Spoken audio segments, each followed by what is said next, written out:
السلام عليكم، مرحبا بكم معايا في مطبخ فاطمه محمد. وصفه اليوم عباره عن سبونج كيك بالفانيلا. بالنسبه للمقادير غنحتاجو 120 غرام ديال الطحين، غادي نحتاجو 4 معالق ديال الملح نخلطوها مع الطحين، غنحتاجو 30 غرام الزيت اولا ربع كاس ديال الزيت، و40 غرام ديال الحليب حتى هو 40 ربع كاس ديال الحليب.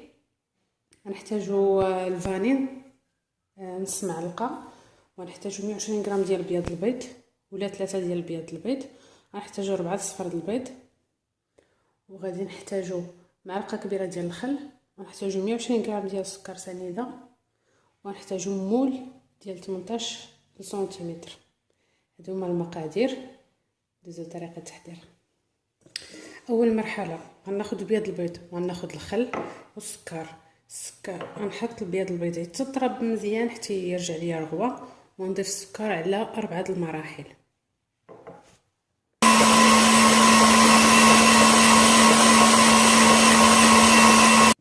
هو الخليط من بعد ما طربته مزيان حتى ولا ليا عاقد بزاف، غادي نضيف صفر البيض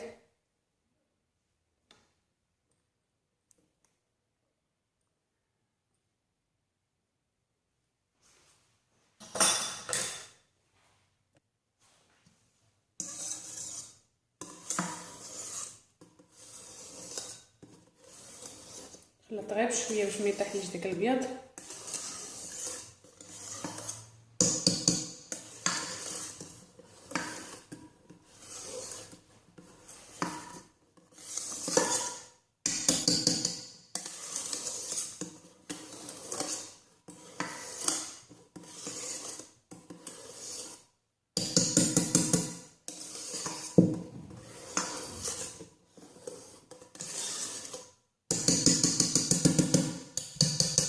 تخلط ليا.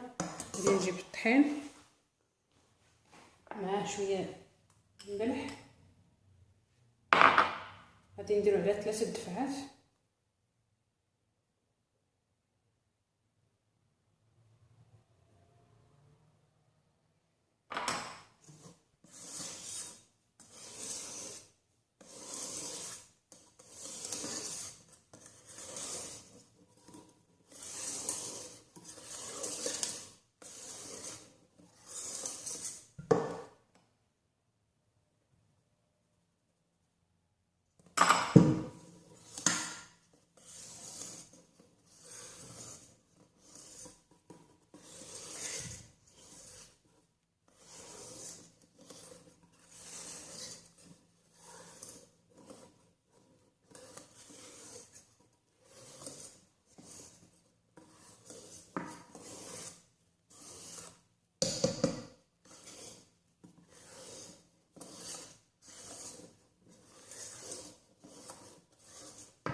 نخلطو غير بشويه بشويه.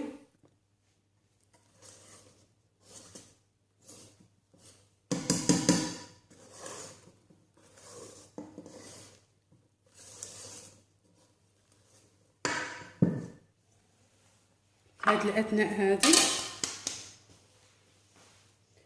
ناخد الزيت والحليب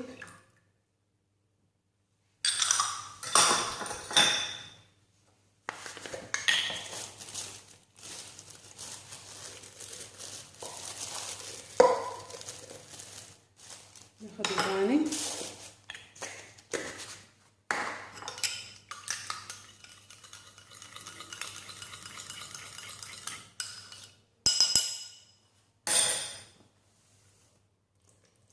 نضيفهم.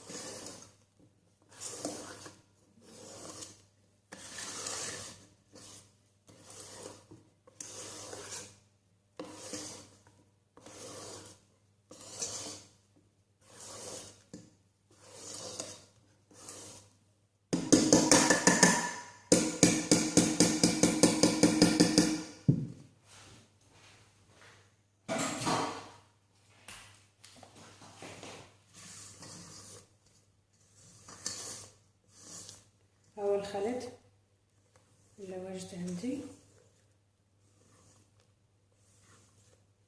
خاصني نجبد من التحت للفوق باش كلشي يتمازج. ها هو كما قلت لكم نجيبو مول. هنا عندنا مول 18 سنتيم. غادي نفرش البابي من التحت ومن الفوق، عفوا من الجناب.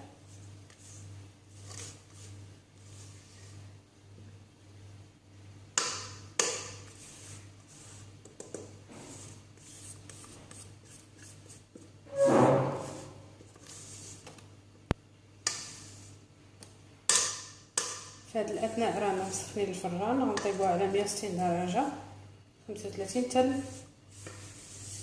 40 دقيقه ونخرجوه.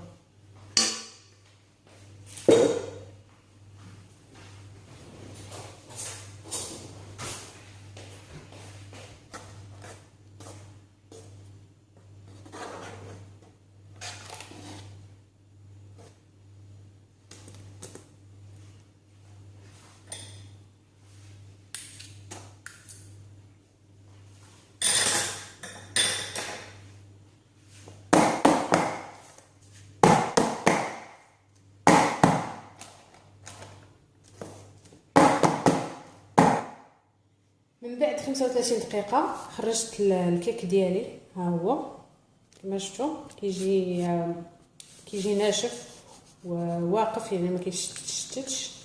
اللون ديالها ها هو.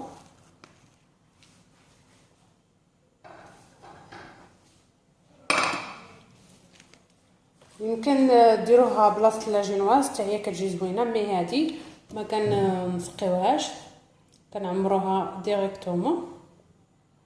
ونصيحه ثانيه، الا بغيتو تجيكم اعلى من هذه، حيت هذه غير 4 البيضات، الا بغيتوها تجي اعلى من هذه غادي تاخذوا مول صغر من 18 سنتيم، غتجيكم رائعه. نتمنى تجربوها. شوفوا الكيك كي داير ناشف. انا خليته برد غير 1 وربع ساعه. شوفوا كي داير، يعني ما كيتكسرش معايا ما والو، يعني توب.